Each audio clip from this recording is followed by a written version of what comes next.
Hi all, and welcome back to Forewarned, Forearmed.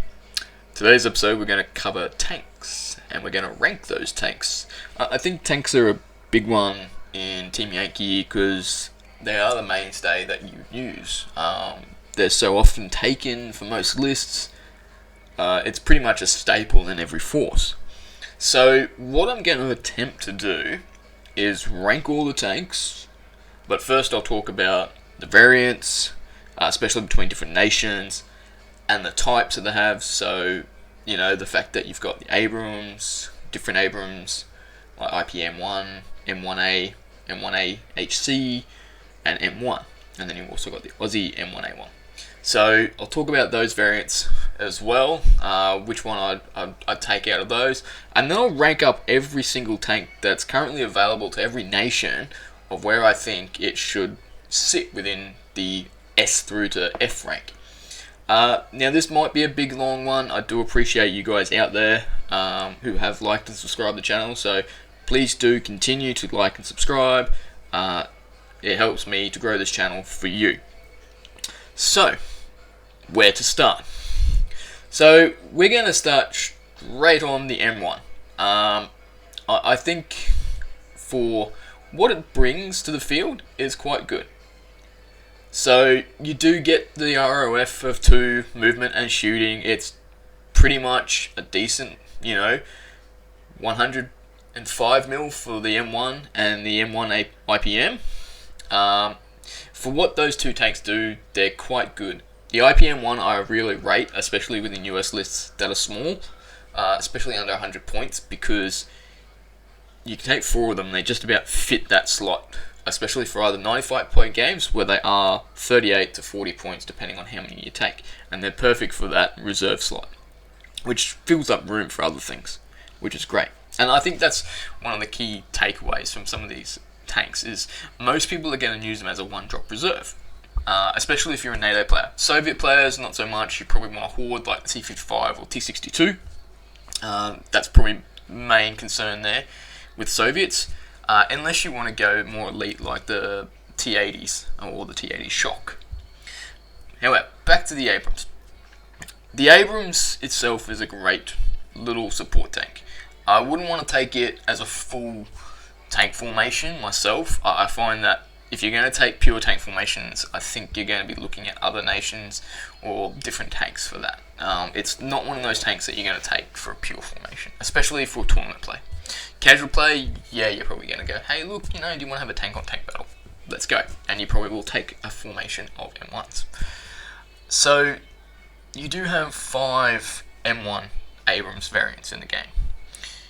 You've got the M1, the M1 IPM, the M1A1, the M1A1 HC, and then you've also got the Aussie M1A1.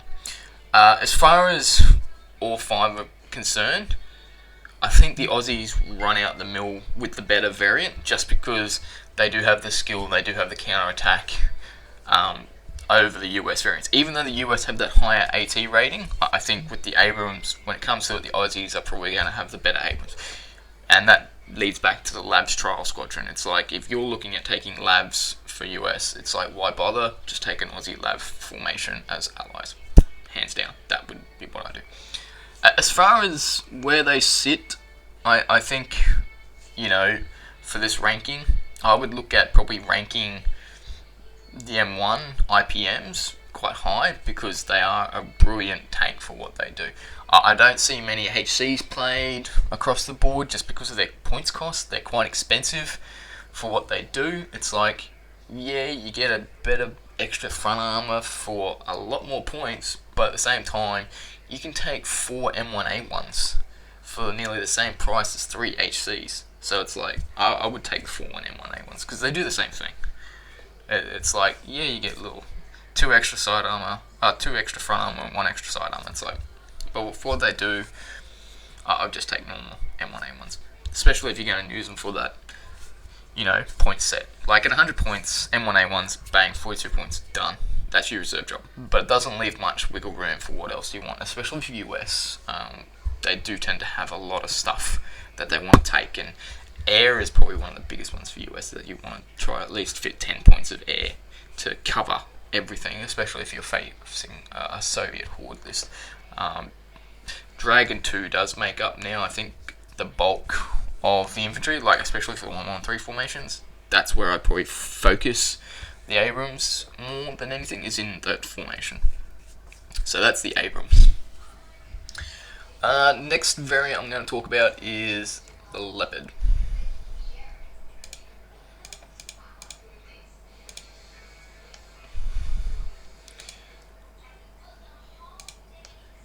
Now, the Leopard is pretty much the Western Forces workhorse.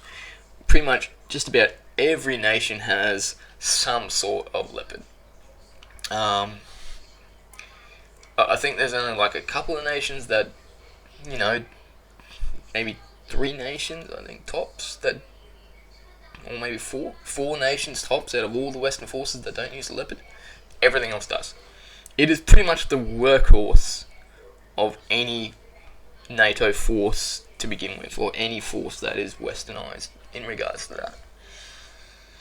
that. It's a great tank for what it's for, especially if you go down the West German or the Aussie or Canadian side, or even the Norwegians.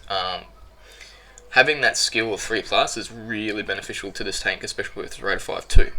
The drawback is it's anti-tank at 19, but I think with its tack move and it's a good blitz with a skill, you can get around the side of tanks quite easily and pump lots of shots in them, especially if you take them in groups of 4. If you take the Aussie or the Canadians one, it gets a lot better due to the fact you do have that brutal with them, so it's like if you do need to dig out infantry, no issues. Which does help with certain nations like Aussies, especially when you're limited to what you can actually take to help dig out infantry, especially when you've only got mortars and then Brit support for artillery. It does make it a little bit more difficult, so having brutal on Aussie Leopards is quite useful, especially digging out infantry when you need to. And you can do it safely from range, especially if they don't have decent AT units like Milan or anything similar. Like if they got RPGs or Kugelstoffs or something similar, where it's very short range, you can use that range of the Leopard, especially with that brutal gun, just picking them off, which is what it's great for, especially if you want to get into assault range with your infantry to fix them up. As far as I'm concerned with the Leopard, it's a great tank. It's pretty much a staple in any force I think you're going to take. I don't see many players not taking Leopards when they have the choice of not taking Leopards. I'm pretty sure you'll find them at every list that like someone's gonna have a Leopard 1 in there. It's just a great little tank for what it does. Next up, Leopard 2s. So NATO gave Canadians Leopard 2s, which is great. You also got Leopard 2s for the Dutch. I think when it comes to Leopard 2s in general, the Canadians do get the better ones, even though they're just shy of a point cheaper when taken in bulk. I think for what they are, they're a great one-drop unit, especially if you're at 100 points. I think if you're playing Canadians, especially with the 1-1-3 formation, you can't go past taking 3 or 4 Leopard 2s as your one-drop, especially with considering what you actually get for support in a regular Canadian force. Like at 100 points, you add 4 AT-ATs, and then you add a lot more other stuff for Canadians. You actually get a really decent list without having to use up too much, and you can really bulk out the main formations and then get a lot bang for your buck within them. So Leopard 2s, I love using Leopard 2s. I just find that they're really great to use, especially in Dutch lists where they are bang 40 points. If you take 4 of them, 400 points. It's your single drop reserve, which is great. If you would have noticed, I do play Dutch a lot, and I do take Leopard 2s a lot in my Dutch, just for the pure fact that they are like that. And considering my list from last year's Nationals, where I had 15 units, and I could pretty much put all that on the board and only have to reserve 2 units, which is my HQ Leopard 2 and my 3-team unit of Leopard 2s, and that was it. And they carried the day when they rocked up. So, and that's exactly what they do. They're a QRF, they're good for getting in where they need to. especially with their attack move of 14. They're quick, especially with their terrain dash, cross-country dash when needed. Great cross. So, as far as I'm concerned, Leopard 2's they're a great workhorse for units where you just want them as a decent supporting tank. That leads us into the 2A6 or 2A5s, depending on which variant you build. Even though we've got the 2A5s in the game, you do get the models to make 2A6s, which will be interesting in the future. Who knows? As far as the 2A5 is concerned, it does everything that you want the Leopard 2 to do, except for it's basically very similar to the King Tigers of Flames of War. Great frontal armor. Not much can really hurt them from the front, but they're a massive point sink. And unless you're playing bigger games, I don't see you really taking them. I really don't. I really like them as models wise because they're great looking kits, but when it comes down to it, it's like their points are ridiculous for what they are and what you want them to do. I think the winners in that, when it comes to Leopard 2A5s, are the Dutch. I think because you can integrate it within a much better formation than the West Germans, and because they're cheaper, and that's it. You lose out in skill, but I think with the Dutch, they come off winners with Leopard 2A5s. But there's not much really to say on Leopard 2A5. It's basically an up-armoured Leopard 2A4. Same gun, same everything really. The only difference is the front armour and the side armour. Next up, let's talk about M60s. M60s. So, M60s is pretty much like the US workhorse. They're really decent. Great rate of fire, both moving and shooting. Good frontal armor. I think at lower point games they really shine. I think they really do. The fact that you can get these for Iranians as well as Israelis just goes to show how good these tanks can really be, especially at lower point games. I think at lower point games, M60s are really great. They do the job. Very hard hitting. The only problem I do find with them is their skill. I wish that they had skill free, which is great for the Israelis because they do, but they're a little bit more costly. The fact that you can get 5 of them from a Marine unit is pretty cool as well. They're a great unit, good cross, good everything really. But it comes down to it, it's like, I really think they are unique, but then it's like, if you're paying 16 points for 4 or 20 points for 5, it's like, where do you draw the line between that and M1s? It's like, most people I think take them just for the pure fact that they do have everything that you want with the regular ones. Like the Marine ones lose out because they don't have that laser rangefinder, which is kind of brutal for them, I think. But the fact they can take them in units of 5 is not too bad. But you'd probably want these tanks to be moving and shooting all the time, so the US army ones are probably better. Next up, I'm not going to go too much into the Soviet tank variants because there's not really that many changes across the board between Warpact and Oil Wars and the Soviet list. They all have T-62s, they all have T-55s, be it the AMs, normal variants, or the rocket versions. Same with the T-62s. Again with the T-72s across the board. The only thing that really varies that much is the stats. But apart from that, they're all the same type of tank, really. They're just different depending on which nation. Like Czechs, you get a bad remount. Soviets, you get a bad skill. Polish, Cubans, and East Germans tend to have that run-of-the-mill decent, but you do pay for them in points. So they each have their own merits, and everyone knows you're either going to spam T-55s or T-62s anyway over T-80s, T-64s, and T-72s. However, with Warpact, it's like you don't have much choice. You're probably still going to try and spam those T-55s when you can as a Warpact player, just purely because of the cost. But I think some tournaments now, especially in Australia, we're starting to see you can't take multiple formations. So that does make it difficult to spam them too much. And you're also seeing restrictions on how many tanks you can take. So take Nationals for example, this year coming up, you're only allowed a maximum of 20 front armor 9 plus tanks, and 30 infantry stands. So it's like pretty much a no horde event, which is great for newer players.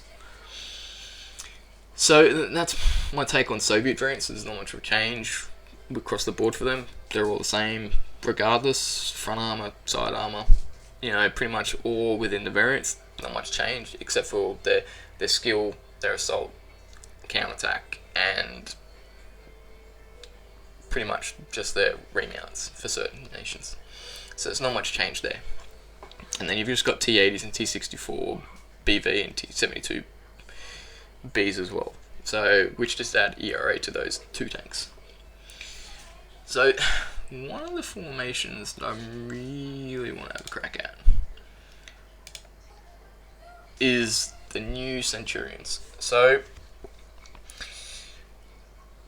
these actually turned into quite the decent tank. So the Danish have them. They're quite nice. I really do like them. The Swedes have them. They're good. And then the Israeli got them as part of the PDF upgrade. Now Swedes and the Israelis get some really good, decent Centurions. Like really great. Like if they had Rider Fire 2 on the move, I'd consider them some of the. Why would you take Leopard 2s, Leopard 1, over Centurions? Just for the points cost. And this is where it comes into the M60 debacle too. So you have Centurions, which they're lower on the AT scale on the front armor, but they make up for it, especially with the ERA, skill, remount, and counterattack. Like the Israeli ones are off the chart, really, really good, and the Swede ones aren't too far behind them as well. And then you got the Danish ones, which are just extremely cheap, and you could spam them for days, and they'll take on T-55s no problem. Just for the pure fact that the T-55s don't really necessarily have that AT to go toe-to-toe with the Centurions. And if anyone's played Fated Nation, you'd see why. Okay, so that's pretty much most of the variants of tanks.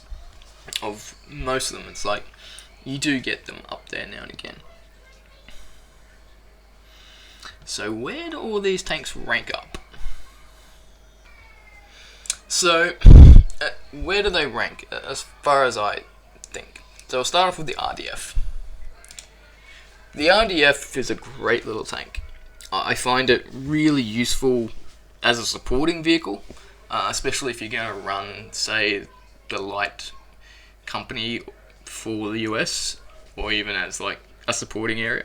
The fact that they have 3+ skill, that is one key thing to remember. They have 3+ skill. They have pretty much, hammerhead on them. They have a really good gun on them for taking out light vehicles. They're a great ambush tank.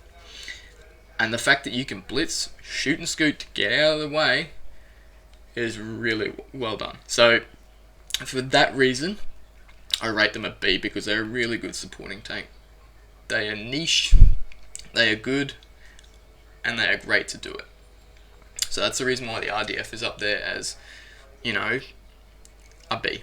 So next up on the agenda, the M60. So the M60, also a B. As I said before, this is not just based off the US, it's based off all variants. So the M60s, when it comes to it, you do have the Israelis and you do have the Iranians with them, and I think they're great for what they are, so they're definitely a B. Next up, M1. This is including the IPM. I rate this as an S. Now some of you are going to say I am crazy for rating the M1 as an S tank, but if you're a US player, this is pretty much a mainstay of what you would take for any list with US, especially for 1-drops.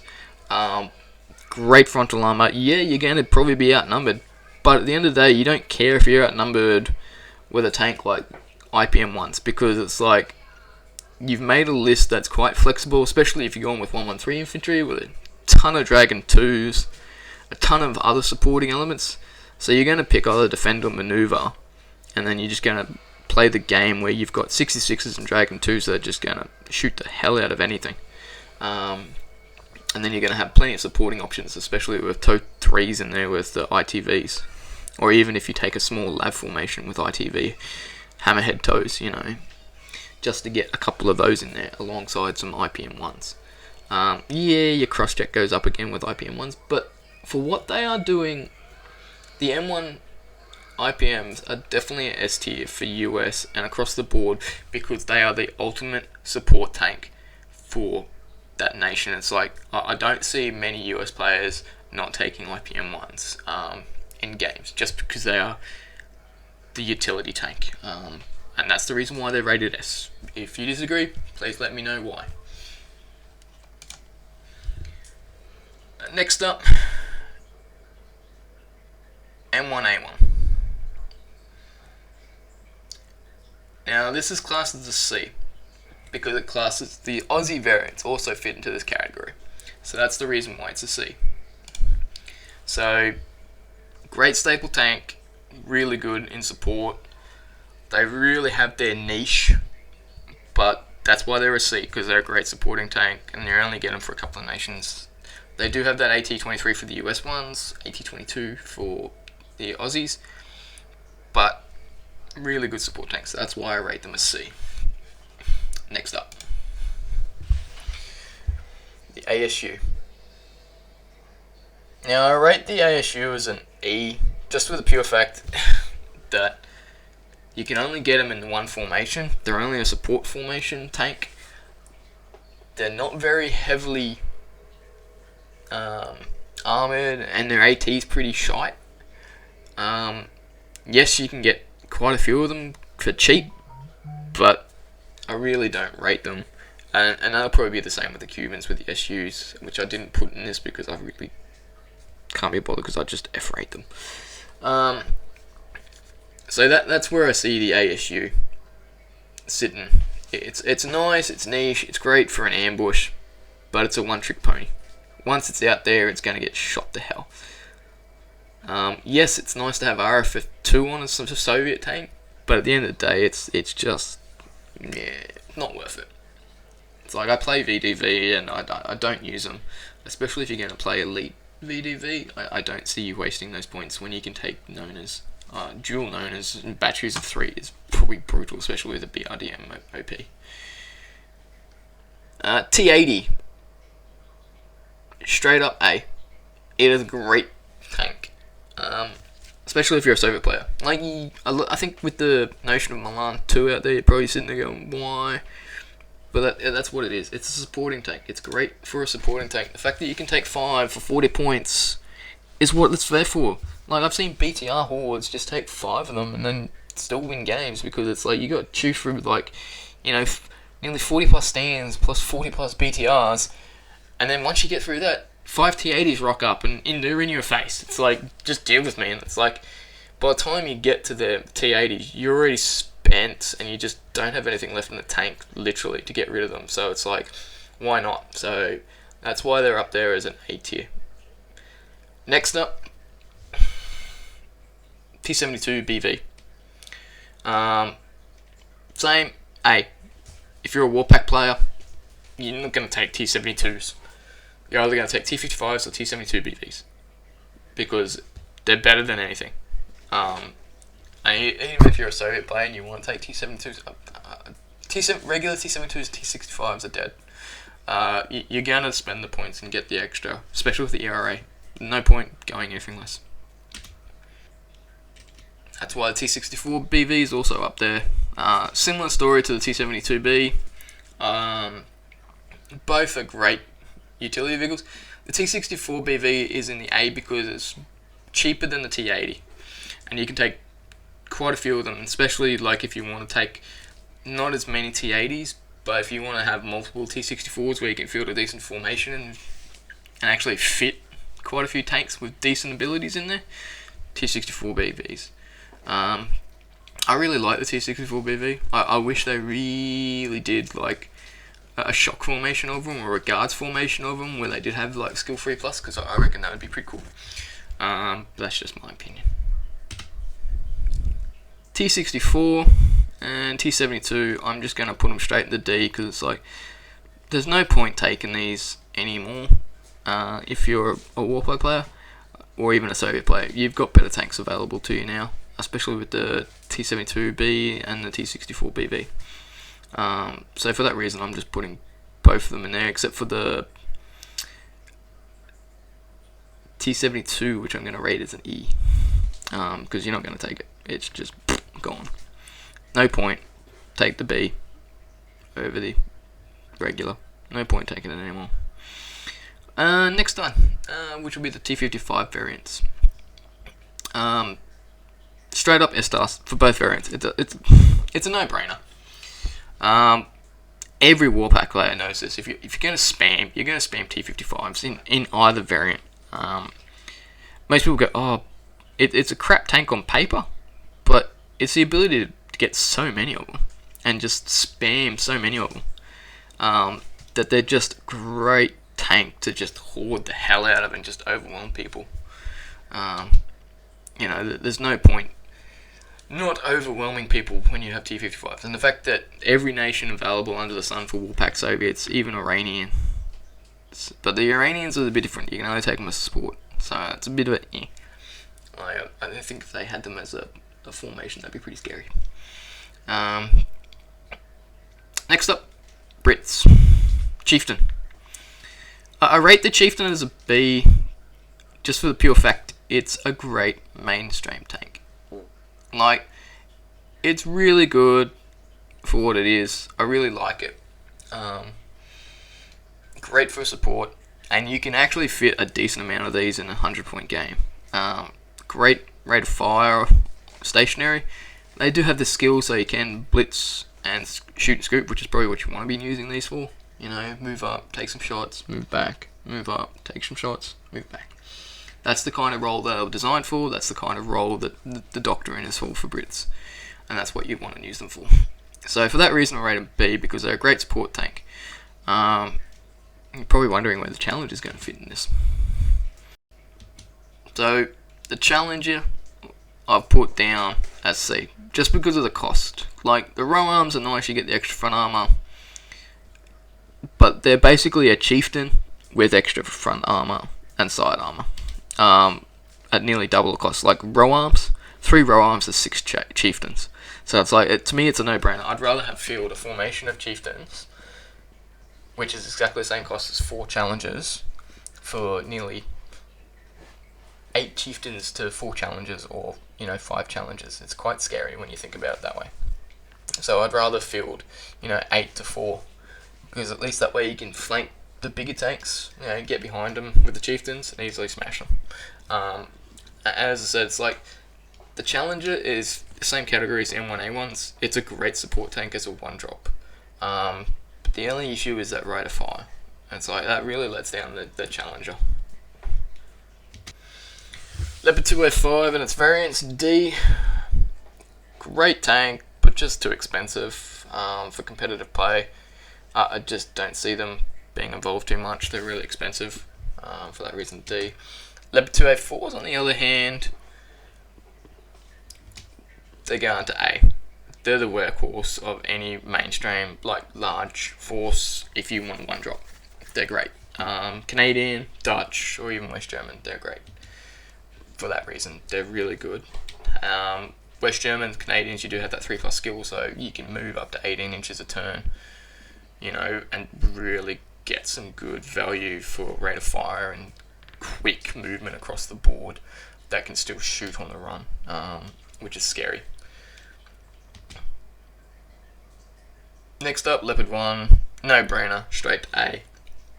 The only thing that really lets it down is its armor from going to S-Class. Because it's like, anybody with an AT weapon can pretty much take it out. Which, you kind of have to stay off with it and run and gun and get behind units and stay without that 18 inches of infantry. So for that reason, it's A. But it's a staple workhorse of any Western NATO kind of force, being it Nordic, NATO, ANZAC, Canadian. It's a workhorse. For that reason, it's an A. Canyon Panzer, don't even get me started. It goes straight to F. It's probably one of the worst tanks in the game. I think you're only going to take it if you want to take it for fun, but I would never take it. There's no point even talking about the stats for that thing. Leclerc, D rank, just a really expensive tank. Most people are going, oh, but the French, no. It's too expensive for what it is. Yes, it's a great tank. It's probably one of the best tanks on paper in the game, minus the morale issue. But when you're taking them at 3, you're not really going to care about morale when you have a decent remount on them, and you've got a super massive range of 48 inches with an AT-23 gun. So you're not going to have them up front. You're going to be running and gunning from the back of the board, supporting infantry with them. That's purely what they're there for. But in games of 100 points, it's freaking insane, because you'd have to take 2 of them. If one becomes bailed and you do get unlucky, you are testing and then they're running. And for that reason, they're a D. AMX 30s are also a D. They're not Leopards. They're more armoured than Leopards, but it's their cross-check and also their rate of fire of 1 on the move. It really hurts. It really lets them down, and I think with the French, it kind of really lets a lot of things down. It's like you don't really have much options for the French when it comes to armour, which is pretty sad. I think if you did have a 30B option with ERA, that would be really cool, but for the French, it's like you're really in a rock and a hard place for tanks, and you end up probably looking at it going, well, you know what, I'm going to take, Centurions from Israelis or Swedes as an ally to French, because it's like, or even Leopard ones, just to get better vehicles if you're going for that option. Centurion, no brainer, straight to B. I would rate it higher, but I think the drawback really is its rate of fire.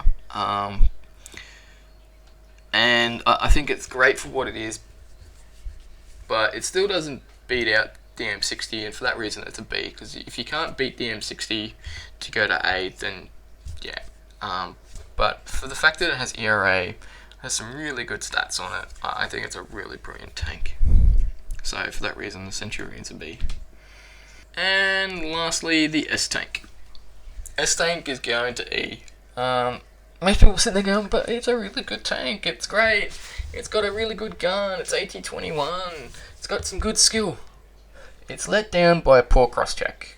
And unless you're in cover, benefiting from that 6+, return fire, and you've got an open field, the fact that it's a forward-facing gun, you're limited to where you can shoot it, you have to put it defensively. Most people take a defensive stance with this, and it's like, the problem is it's front armor, so if you go, oh, I'm going to take an S-Tank company and then choose defend, and your opponent goes, sure, I'm going to attack, and the next thing you know is you're in a deep reserves role, and then you realise that the majority of your force is now all in reserve with only 1 or 2 tanks on the field because your front armor is larger than 4, it's really going to hurt you. If you're going to take this, you're going to have to pick maneuver as a minimum to take S-Tanks, which is not ideal.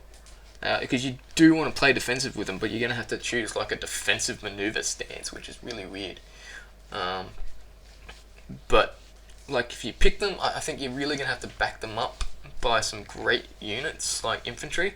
And the other problem is if you're playing Swedes, you're very limited on what you can do for reserves. Reserves are really hurting Swedes because you don't have 1-drop units. Like, yeah, you could probably get some T-72 FMs, like the 2 variants at 19 points, but that's about it, and maybe some Begans, but that's a large chunk of points in 2 units, which sinks, especially when you're like 15 points for 3 S-Tanks, which takes up a lot of stuff as well. Something I realised when I was editing this, and I put in real quick, was I nearly forgot about the Israelis with the Macabre. As far as the Macabre, when it comes to the rankings, I reckon both variants are pretty much very similar to each other points-wise, to the fact that they're very much sitting basically side by side with Chieftains in that B ranking. The reason for it is basically they are like a Chieftain, the only difference is the AT of the gun. If the Mach 2 did have the 120mm, it probably would be looking to go to an A, because of that rate of fire of 2, but the fact that both of them only have an 18-19 gun, that's what really lets the McCaver down, and that's why it's sitting in with a B. So that's every single tank. I know there's probably a few missing, but you know, like the SU for the Cubans, T72 FMs, which are pretty much like T72s, you know, BVs and whatnot. They're pretty much like Soviet stock standard, except for they have a bit of range. So that is the tanks of Team Yankee, all ranked up from S through to F. So hopefully you enjoyed it. Hopefully you have some idea of what to do with them or how you feel about that. Please comment what you think. And until next time, good hunting.